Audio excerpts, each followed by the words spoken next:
নমস্কার, welcome to পুতুল ভান্ডারিস kitchen. আজকে সজনে ডাঁটা দিয়ে দারুণ স্বাদের একটা সম্পূর্ণ নিরামিষ রান্না তোমাদের সঙ্গে শেয়ার করছি। রান্নাটা খুবই সাধারণ, একেবারে নামমাত্র মশলা দিয়ে রান্নাটা করব। এই রান্নাটা হয়তো তোমরা সবাই করো, আমি যেভাবে রান্নাটা করছি সেটাই তোমাদের সঙ্গে শেয়ার করছি। এখানে প্রায় 500 গ্রাম সজনে ডাঁটা আছে। এতগুলো ডাঁটা আজকে আমি রান্না করব না, তাই প্রায় 250 গ্রামের মতো ডাঁটা নিয়ে নিলাম। এখন ডাঁটাগুলো মুখের দিকটা একটু কেটে বাদ দিয়ে ডাঁটাগুলো সাইজ মতো করে কেটে নেব। তোমরা তোমাদের পছন্দ মতো এর থেকে ছোট বা বড় করে কেটে নেবে।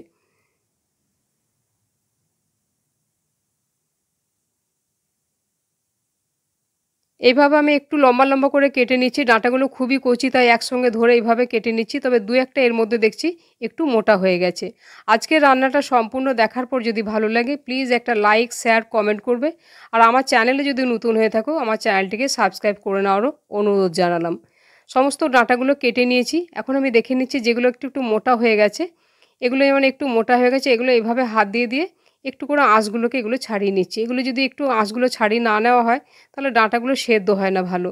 তাই এইভাবে একটু মোটা ডাঁটাগুলো আঁশগুলোকে আমি ছাড়িয়ে নিচ্ছি। আর এগুলো বাকিগুলো খুবই কচি, সেগুলো আর আঁশ ছাড়াবার দরকার নেই। এখন এগুলো আঁশ ছাড়িয়ে নিয়ে জলের মধ্যে ভিজিয়ে রেখেছি, খুব পরিষ্কার করে এগুলো ধুয়ে নেবো। আর যেগুলো একেবারে কচি দেখো এগুলো কিন্তু আঁশ তোলবার কোনো দরকার নেই। এখন ডাঁটাগুলো বেশ কিছুক্ষণ জলের মধ্যে ভিজিয়ে রেখেছি। এই রান্নাটা আমি আলু দেবো, তাই এখানে আমি মিডিয়াম সাইজের দুটো আলু এইভাবে একটু লম্বা লম্বা করে কেটে নিয়েছি। খুবই সাধারণ রান্না, কিন্তু খেতে খুবই সুস্বাদু হয়। আলুটা কেটে জলের মধ্যে ভিজিয়ে রেখেছি। এখন আমি করছি মশলাটা। 1 ইঞ্চি আদাকে এভাবে ছোটো ছোটো টুকরো করে কেটে মিক্সির জারে দিয়ে দিলাম। আর ঝালের জন্য দিচ্ছি দুটো কাঁচা লঙ্কা, ঝালটা তোমরা তোমাদের স্বাদ মতো দেবে। আর একটা দিয়েছি বড় সাইজের টমেটো। এটাকে একসঙ্গে খুব ভালো করে মিহি করে পেস্ট করে নেব। মশলাটা পেস্ট করে নিয়েছি, মশলাটা বাটির মধ্যে ঢেলে দিচ্ছি। তবে অল্প একটু মশলা মিক্সির জারে আমি রেখে দেবো, কেন এই মশলাটা পরে আমার আবার একটু কাজে লাগবে। এখন কড়াই আমার যে তেলটা আছে ওই তেলের মধ্যেই দিয়ে দিচ্ছি চা চামচে হাফ চামচ পরিমাণে কালো জিরে ফোড়নে দিলাম। কালো জিরেটা ফোড়নটা হয়ে যাওয়ার পরে এতে 1 চুটকি পরিমাণে দিয়ে দিচ্ছি হলুদ। এখন কেটে রাখা আলুগুলো দিয়ে দিচ্ছি।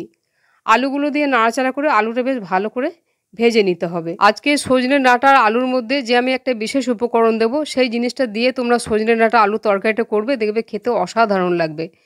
বেশ কিছুক্ষণ নাড়াচাড়া করার পরে এখন আমি এটাকে 2 মিনিটের জন্য ঢাকা দিয়ে দেবো। তাহলে আলুটা বেশ ভালো ভাজাও হবে আর বেশ কিছুটা সেদ্ধও হয়ে যাবে। 2 মিনিট পরে ঢাকা খুলে দিয়ে নাড়াচাড়া করে আলুটাকে বেশ ভালো করে ভেজে নিতে হবে। খুবই সাধারণ একটা রান্না, খেতে কিন্তু দুর্দান্ত লাগে। বেশ কিছুক্ষণ নাড়াচাড়া করে আলুটা বেশ ভালো করে ভাজা ভাজা যখন এরকম হয়ে যাবে, যে সজনের ডাঁটাগুলো আমি কেটে রেখেছিলাম, কেটে রাখা সজনের ডাঁটাগুলো দিয়ে দিচ্ছি। সজনের ডাঁটাগুলো আলুর সাথে কিছুক্ষণ ভেজে নিতে হবে, একেবারে পুড়িয়ে ভাজবো না। সজনের ডাঁটার একটা নিজস্ব গন্ধ আছে, সেটা যেন বজায় থাকে সেরকমভাবে ডাঁটাটাকে হালকা করে একটু ভেজে নিচ্ছি, যাতে ডাঁটাটা কাঁচা ভাবটা চলে যায়। এরকম করে একটু হালকা ভেজে নিচ্ছি। এরকম যখন ভাজা হয়ে যাবে মাঝখানটা একটুখানি আমি ফাঁকা করে দিলাম। যে মশলাটা আমি পেস্ট করে রাখলাম সেই পেস্ট করা মশলাটা এই মাঝখানে তেলের উপরে দিয়ে দিচ্ছি। আর এই বাটিটা ধুয়ে খুব সামান্য পরিমাণে একটু জল দিচ্ছি। এতে আমি সামান্য করে একটু করে গুঁড়ো মশলা দেব। চা চামচের হাফ চামচেরও কম আমি দিলাম জিরে গুঁড়ো, তার থেকে একটু বেশি পরিমাণে দিচ্ছি ধনে গুঁড়ো। মানে চা চামচে হাফ চামচ দিলাম ধনে গুঁড়ো। এই রান্নাটায় একটু ধনে গুঁড়ো পরিমাণটা বেশি দিলে ভালো লাগে। পরিমাণ মতো দিয়েছি হলুদ, আর সামান্য পরিমাণে চা চামচে হাফ চামচ কাশ্মীরি লঙ্কার গুঁড়ো। এটা একটু কালার হবে কিন্তু ঝাল হবে না, দেখতে ভালো লাগবে। পরিমাণ বুঝে নুন দিয়ে দিলাম। এখন এই সমস্ত উপকরণ খুব ভালো করে এটাকে কষাতে হবে। কম আঁচে একটু সময় নিয়ে ভালো করে কষাতে হবে। এমনভাবে কষাতে হবে যেন তেলটা ছেড়ে আসে, আর সজনে ডাঁটা আলুগুলো কষাতে কষাতে যেন বেশ কিছুটা সেদ্ধ হয়ে যায়।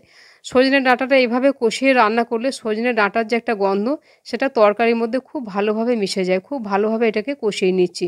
যদি প্রয়োজন হয় সেক্ষেত্রে সামান্য সামান্য করে জল দিয়ে দিয়ে মশলাটাকে কষাতে হবে। আমি রান্নার সময় সবসময় পাশের বাটিতে একটুখানি গরম জল আমি বসিয়ে রাখি। সামান্য সামান্য করে জল দিয়ে দিয়ে মশলাটাকে একেবারে খুব ভালো করে কষিয়ে নিচ্ছি।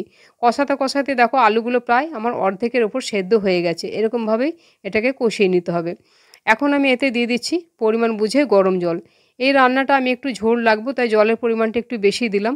তোমরা যে যেরকম ঝোল খেতে পছন্দ করো সেই পরিমাণ বুঝে কষানোর পরে অবশ্যই গরম জল দেবে। বেশ ভালোভাবে নাড়াচাড়া করে দিয়েছি।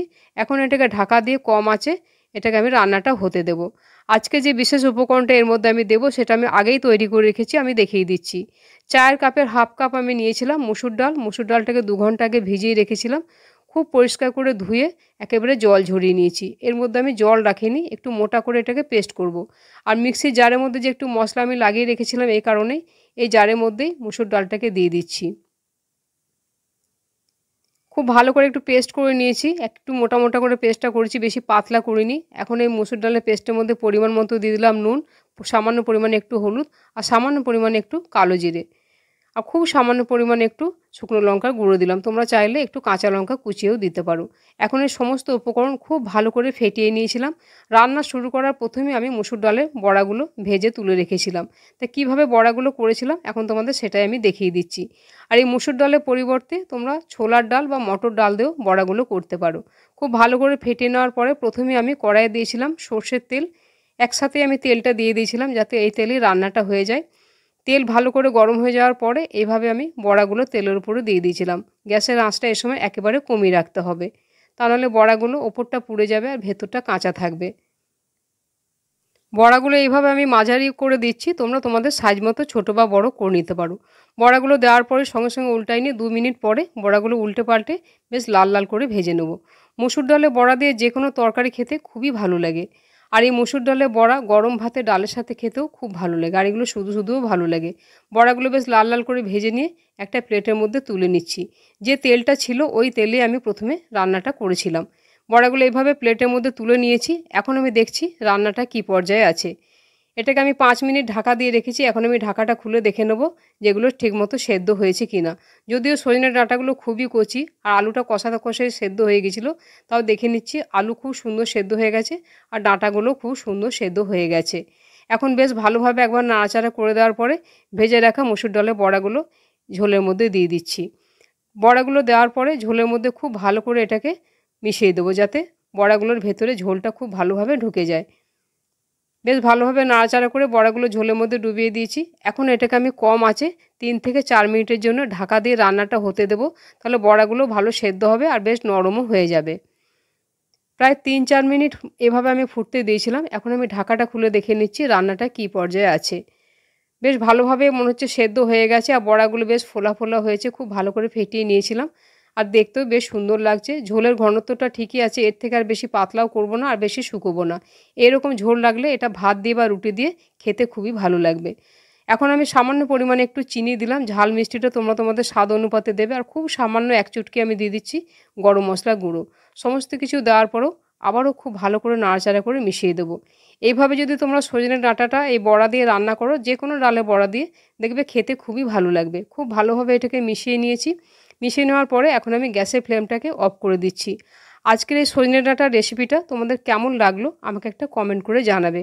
আর আমার চ্যানেলে যদি নতুন হয়ে থাকো প্লিজ আমার চ্যানেলটিকে সাবস্ক্রাইব করে তোমরা আমার পাশে থাকবে। রান্নাটা সম্পূর্ণ দেখার জন্য ধন্যবাদ। তাহলে আবার অন্য কোনো দিন দেখা হবে অন্য কোনো রেসিপিতে। সবাই ভালো থাকবে। নমস্কার।